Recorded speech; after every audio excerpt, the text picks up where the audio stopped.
दोस्तों, हॉस्पिटल में जैसे ही रमन को पूरी सच्चाई का अंदाजा होता है, उनके होश उड़ जाते हैं।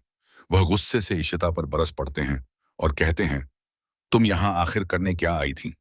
इशिता उन्हें समझाने की कोशिश करती है कि जिस लड़की को सब उस बुजुर्ग की बेटी समझ रहे हैं, वह असली बेटी नहीं है बल्कि किसी की सोची समझी चाल का हिस्सा है। लेकिन रमन के लिए इस बात पर यकीन करना आसान नहीं होता। उधर अर्जित अपने गुंडों पर आग बबूला हो जाता है। वह गुस्से में पूछता है कि आखिर सब लोग कहाँ गायब थे और उसका पूरा प्लान कैसे बिगड़ गया।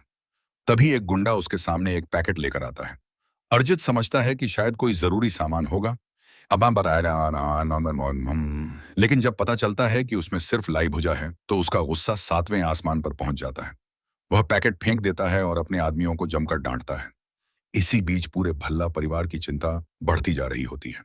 किसी को समझ नहीं आता कि आखिर हॉस्पिटल में क्या चल रहा है। तभी डॉक्टर बताते हैं कि बुजुर्ग की हालत अब पहले से बेहतर है और जल्द ही उन्हें डिस्चार्ज किया जा सकता है। यह सुनकर इशिता को भी थोड़ा सुकून मिलता है। रमन फैसला लेते हैं कि वह और इशिता हॉस्पिटल में ही रुकेंगे, जबकि रूही, आलिया और बाकी परिवार घर चला जाए। लेकिन रूही साफ मना कर देती है। वह कहती है कि ऐसे समय में वह अपने माता पिता को अकेला छोड़कर नहीं जाएगी। काफी समझाने के बाद भी वह अपनी जिद पर अड़ी रहती है। उधर अर्जित अपनी अगली चाल चलने के लिए निताशा को फोन करता है।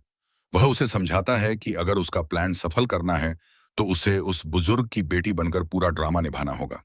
निताशा बिना देर किए उसकी बात मान लेती है और अपनी भूमिका निभाने के लिए तैयार हो जाती है। जब बुजुर्ग को हॉस्पिटल से ले जाने की तैयारी होती है तो वह निताशा को पहचानने से इनकार कर देते हैं। वह कहते हैं कि वह उनकी बेटी हो ही नहीं सकती। लेकिन निताशा लगातार खुद को उनकी बेटी साबित करने की कोशिश करती रहती है। तभी अर्जित का संदेश आता है कि बुजुर्ग को बेहोशी का इंजेक्शन देकर तुरंत वहां से निकालो। निताशा नर्स से दवा लगाने के लिए कहती है और इंजेक्शन लगते ही बुजुर्ग बेहोश हो जाते हैं। यह सब देखकर इशिता को शक हो जाता है कि जरूर कोई बड़ी साजिश रची जा रही है। वह सच्चाई जानने की कोशिश ही कर रही होती है कि अचानक अर्जित के गुंडे पूरे इलाके में जहरीला धुआं फैला देते हैं। कुछ ही पलों में अफरा तफरी मच जाती है और धुएं की वजह से इशिता भी बेहोश होकर गिर पड़ती है। अब आगे क्या होगा? और क्या इशिता ये दवा इस साजिश का पर्दाफाश कर पाएगी या अर्जित अपनी चाल में कामयाब हो जाएगा?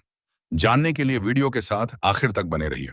अगर वीडियो पसंद आए तो इसे लाइक करें, शेयर करें और चैनल को सब्सक्राइब करना बिल्कुल मत भूलिए।